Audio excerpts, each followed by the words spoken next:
రాష్ట్రాభివృద్ధిలో తమ సైతమంటూ వారంతా ముందుకొచ్చారు. తమ పరిధిలో ఉదారతను చాటారు.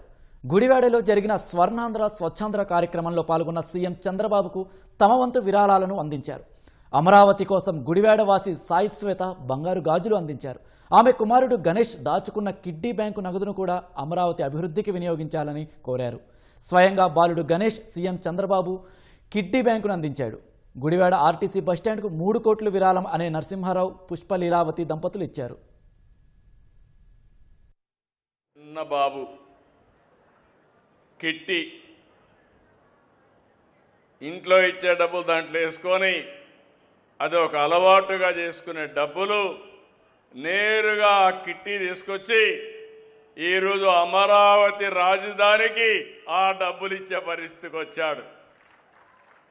స్ఫూర్తిని తల్లిదండ్రులు ఇచ్చారు, కానీ ఇది మహోన్నతమైన స్ఫూర్తి. అమరావతి దేవతల రాజధాని, అమరావతి ప్రజా రాజధాని.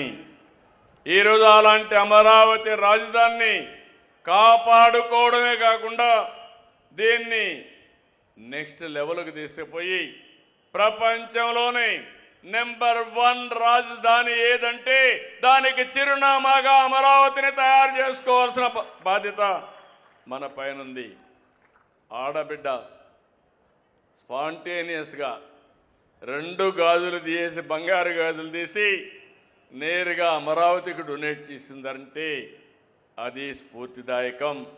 మనస్ఫూర్తిగా అభినందిస్తున్నానని చెప్పి కూడా నేను మీకు తెలియజేస్తున్నా. నరసింహారావు గారు అయితే ఇంత మునుపు 3 కోట్లు ఇచ్చాడు. మళ్ళీ 3 కోట్ల రూపాయలు ఈ గుడివాడలో బస్ స్టాండ్ కోసం పునర్నిర్మాణం కోసం ఇచ్చారు. గట్టిగా చప్పట్లు కొట్టి అభినందించండి.